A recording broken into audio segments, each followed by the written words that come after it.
I am Tetsuya Matsumoto, head architect designer at KTX archiLAB based in Japan, and I am here with my colleague Farid Ziani. We are presenting one of our latest projects, Cloud of Luster, which is a wedding chapel in Himeji City, Japan. If we look at this map for the central part of the city, we can see a concentration of wedding ceremony halls competing with each other. Our client, this blue point here, is Lavina Wedding Ceremony Hall. They contacted us to redesign a new wedding chapel. The old chapel was a brick cladding metallic structure apparently inspired by the Sydney Opera House. The interior of the chapel was very narrow and feels closed. The position of the chapel to the south results in its shadow negatively affecting the very important wedding pictures. Then it was decided to rebuild a new one on the other side. And this is our proposition. The chapel is a light minimalistic building with an almost total glass contour. The inside is spacious, a light space drawn in pure curved lines. The whole interior is surrounded by greenery and feels like being in a garden. We turned the space between the chapel and the main ceremony hall into a water basin. The water surface reflects the light structure of the building that seems to be floating on the basin. Here's a master plan. This blue area is the main ceremony hall that includes reception, party rooms, and other facilities. The red represents the old chapel. After removing the chapel, we placed the new one on the northeast side. We connected it to the building with an approach. We put the water basin between the new chapel, the approach, and the main ceremony hall. We made a courtyard for photographs to be taken. We surrounded the hall by greenery. The structure appears to be a part of the garden, surrounded by the garden, a kind of a pavilion or an art installation. Now, functionally speaking, the approach connects the main ceremony hall to the entrance of the chapel, and it gives directly to the uplit central aisle. And here in the back you can see a semi-closed space for the organ, followed by a machine room. But since the chapel contour is glazed, the fire regulation in Japan required putting a firewall between the main ceremony hall and the chapel. So we turned the firewall into a green wall as well to keep the spirit of the garden surrounding the chapel. The spacing of the columns here is 6 meters. So in order to make a very light roof structure, we had to keep the spacing within 6 meters, all spacing. So we tried to arrange our pillars to guarantee a functional plan and uninterrupted circulations and views. Then we tried to make an organic cloud-like shape using circles of 2.5 meter radius. And we use this standardization to help us in many points. The first one is the roof. We wanted to keep the peripheral line at the same height. So we started by connecting the circles into the pillars and then connect them in triangular forms, resulting in a single line at the top. And we use the same concept for the approach as well. And here's the result. It's an almost flat roof that adds to the lightness of the project. Structurally speaking, we started by putting the main chapel beams, which are 194 millimeter high, and the main approach beams 150 millimeter, then secondary beams, then cantilevered peripheral beams, and followed by the circular beams. But due to this, and then this was followed by the roof structure. Here is it in construction. So due to this configuration, we had to install haunches to support the cantilevered beams. So to hide these haunches, we made hyperbolic capital-like shape that connects the pillar and the ceiling in a smooth line to adapt the interior into the spirit of a garden. We used crack-resistant organic material that is called Jolipat to ensure this continuity of the line without any rupture. So the second point that standardizing the radius helped us with is the hyperbolic element under each pillar on the water basin side. These elements allow the building to appear like it's floating on the water and accentuate the lightness of the whole project. The only problem is that the mold was very difficult to make on site. So to build this, we hired traditional Japanese temple carpenters, since they are used to such complex wooden forms. And then the third point, so standardizing the radius allowed us to significantly reduce the cost of the 3.5 meter high glass. But because of this height, a simple curved glass needed to be 30 millimeter thick and would still be very expensive. So it was more reasonable for us to install clear glass fins instead. So we started by putting a 10 millimeter thick curved glass, and then fixed it using 6 millimeter thick stainless flat bars. And then we added the double 19 clear glass fins and fixed them using the same stainless flat bars. And here's the result. So using this stainless flat bars to hold the glass allowed us to make a frame that is not visible to the eye. And along the glass contour, we made a curved slit for the air conditioning system. As we wanted to keep the space as pure as possible, we used the elevated floor to install the AC system. We started by installing the duct similar to the one normally used inside the ceiling. Secondary duct. The system ends in small fans that transmit the hot and cold air to the floor all over the area. Lastly, we installed slits to allow air circulation. All of the inside and outside maintenance machineries were placed in the back behind the organ space. This allowed us to have a minimalistic ceiling free of any machinery or appliances. The floor was covered in transparent glass beads that sparkle while reflecting the light. The same material were used outside on the approach, and making continuity of space. The material glitters while receiving direct sunlight. Similarly, we used blue-colored glass beads inside the water basin. The shiny and glittering spectacle continues uninterrupted from outside to inside, from floor to ceiling. Lastly, please enjoy this video. Thank you very much.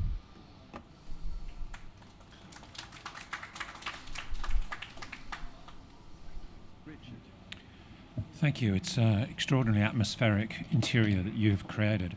I have a couple of questions for you, which really go to the glazing that you have run around this space. So I was watching and I was thinking, well, given all of the glass is curved, I was so surprised to see the glass fins, because of course it is rigid. And then to hear your explanation about how, well, it's driven by reducing the thickness of the glass, which I think is 10 millimeters now. Yeah. But then also I'm thinking it's a sealed container that's air conditioned with only a single skin of 10 millimeter glass, which is not very insulating. So I have this question about that decision to accept the fins and to reduce the thickness of the glass. And then also my question is, could not the doors also be curved? So the main problem that we had is a problem of the cost. So the initial project, when we drew that until like the beginning of the construction, the glass was curved and without like any fins. But we have seen we have received the bill for the glass, and it was almost like building this building like twice. It was really, really expensive to build that. So it was no way that we can continue with the curved glass.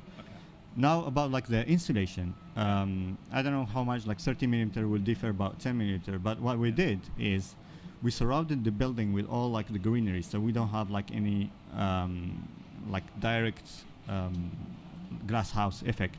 Yeah. And then we coated the glass both from the interior and from the exterior, so that we reduce like all the rays coming inside the building. And then after we built that, we did the simulations for like the air conditioning, whether like it would be the same using the traditional air conditioning or the floor one, and it was exactly the same thing. Thank you. Annabelle? Yes.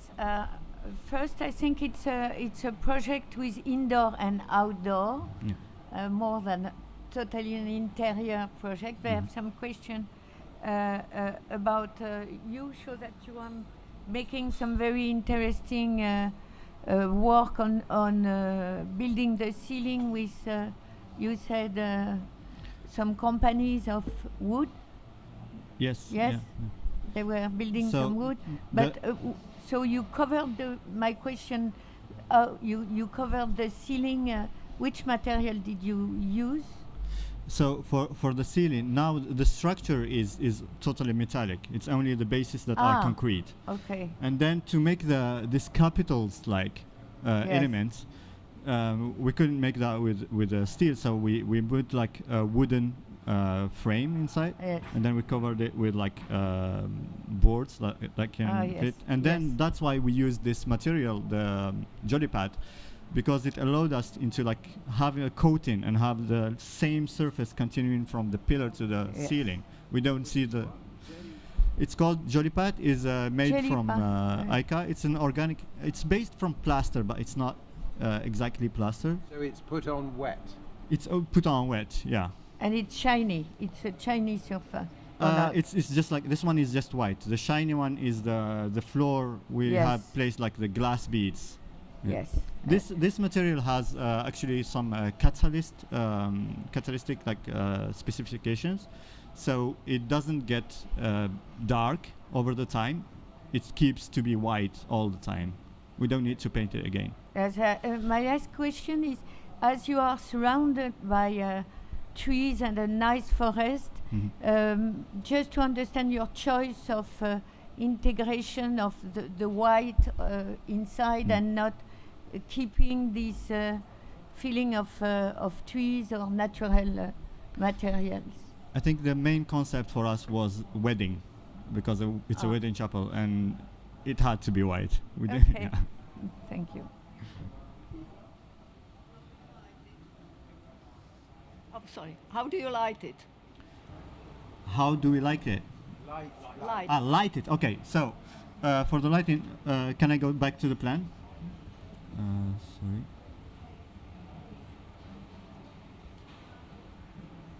So here we can see. We have the central easel where the wedding ceremony is happening is uplit.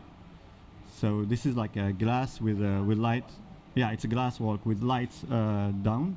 And then under each pillar, I don't know if I can see the picture here.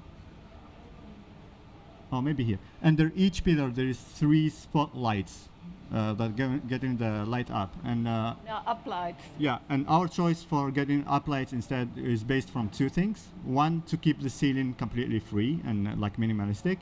And 2, because of the capitals, if you downlit them, we have like a very bad shadow. But uplitting them, it's all smooth and the same line going on. Mary? I was just wondering about the landscape around it. You said that you surrounded it with landscape, but it looks like there's a lot of mature trees already on site, and as if you located the building within an already mature context. Yeah, so it was like the courtyard of the building, but it wasn't used. And then the trees were not like taken care. There was like no uplighting on that, and we had to make like some space for the building. So we kept what we could keep from the trees and vegetations, and then the parts that there was no vegetations, we added some towards that. And then the other question I had was you have these lovely reflections from the building Yeah. on the facade Yeah. and also coming from the water. And I wonder how much of it was intentional or how much of it was just, a lovely effect that happened because of the glazing. Yeah, this one. So the water basin, we did that completely for the effect of having both the building appear like floating, and to have like the sunlight reflected inside and have like this ceiling with the water movement inside. Yeah, the water, I understand. It's the Yeah. kind of reflections And of then the capitals reflection on of glass. of the pillars, maybe Armenian on the curved glass, that was not planned to be like that, but we were completely very happy about it. Yeah. I think like my impression, I don't know the other people, my impression when we first like put the glass and then have all these pillars was like the Barcelona, what's the name? Gaudi? The Gaudi's effect with all these like very slim pillars going on. We've only got 1 minute, so I'm going to cut in. I've got mixed thoughts. It's sort of like a lotus in the sense that it's floating from here. We see it floating on the water.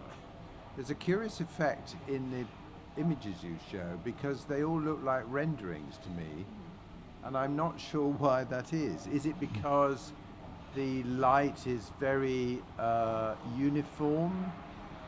Yes, probably. But they are not renderings, correct? No, all of them are They're pictures. real. Okay. And here is Given- a real picture of a wedding that happened. Well, I thought that was all collage. No, it's So, given that, yeah. that's a strange effect that a building looks like a rendering.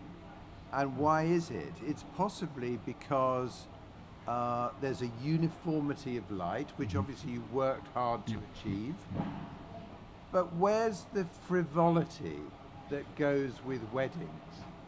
Where is the sort of where is the plant, the flowers? You know, maybe you don't have so much flowers in a Japanese wedding, but it seems to be incredibly dry, certainly to a Western eye. And I have been in situations in Japan where weddings have taken place, and to me, they seem to have fantasy and frivolity. My question is really, where is the room for some clients some couple who want to have a frivolous, more fantasy orientated wedding? How can this accommodate it? Or would they have to go somewhere else? No. Okay, so the answer to that is very clear. What we wanted to make is to produce a pure space for the wedding so that we can focus on the ceremony itself rather than focusing on what the space is. And then second, the flowers could still be added anytime the client wants to. Looks at the moment as though it would be a kind of contamination of your idea. I don't think so, because the garden is surrounding the building itself. So but it's kind of the continuity. The garden is different. Anyway, it's just a comment. Thank you so much. Thank you very much.